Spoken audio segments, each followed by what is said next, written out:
জানাই স্বাগতম। সুন্দরবন সাগরী জেলা তৃণমূল যুব কংগ্রেস সভাপতি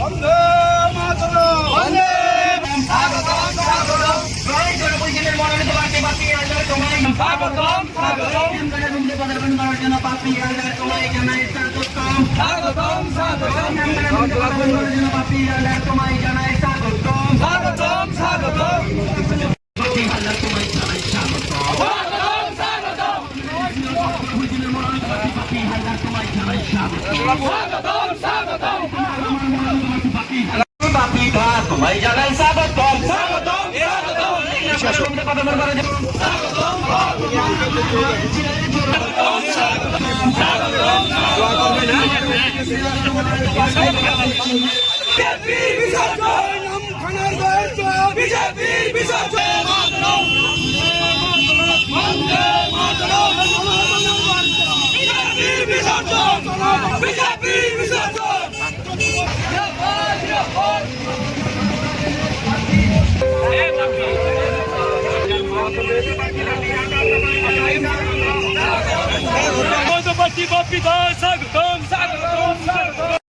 যেখানে আজকে রাজনীতিতে একটা ভয়াবহ অবস্থা সৃষ্টি হয়েছে, বিরোধীরা করছে দেখুন, আজকের দিনে রাজনীতিতে দাঁড়িয়ে আমাদের একটাই লক্ষ্য, মানুষের অধিকারকে প্রতিষ্ঠিত করা।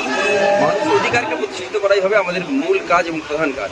আপনারা দেখেছেন দিকে দিকে শুধুমাত্র যারা মানুষের ভোটে নির্বাচিত, যে মানুষ যাদেরকে নির্বাচিত করেছে, মানুষ যাদেরকে মসনদে করেছে, আজকে সেই মানুষকে উপেক্ষা করে মানুষকে ভয়ে রাখার চক্রান্ত, মানুষকে একটা জনগণকে একটা সবসময়ের জন্য ভয়ে রাখার যে একটা চক্রান্ত চলছে। একদিকে নোটবন্দি করলো, এখন আপনার পকেটে টাকা, সে টাকা আপনার নয়, আপনার পকেটে আধার কার্ড, সেটা আধার কার্ড আপনার নয়।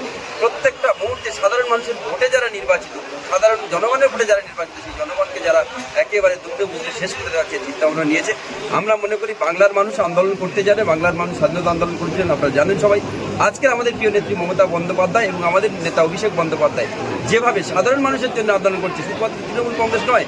আপনারা দেখেছেন 100 দিনের টাকা শুধু তৃণমূল কংগ্রেসের মানুষ পায় না, আবাস যোজনার টাকা শুধু তৃণমূল কংগ্রেসের মানুষ পায় না, সেটা সিপিএম, কংগ্রেস, বিজেপি, হিন্দু, মুসলিম, সমস্ত সম্প্রদায়ের মানুষ, সমস্ত ধর্মের মানুষ, সমস্ত বর্ণের মানুষ পায়। সেই জায়গা থেকে সাধারণ মানুষের যে লড়াই, সেই লড়াই দিল্লি থেকে বাংলা পর্যন্ত তিনি ত্বরান্বিত করেছেন।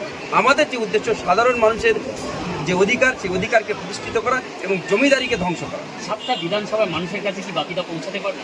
100%। কিন্তু খুব কম শুনি না, ইতিমধ্যে আপনারা জানেন 7টা বিধানসভাতে আমি ইতিমধ্যে কর্মীদের যারা কর্মী আছে তাদের সাথে মিট করেছি, এক প্রস্ত ঘুরে নেওয়া হয়ে গেছে। আবারও আমাদের প্রচার কার্যে যেভাবে চলছে, আমরা আশাবাদী এবং সমস্ত জায়গায় পৌঁছাবো সমস্ত মানুষের কাছে। 42 কি হতে পারে? 42-এ 42।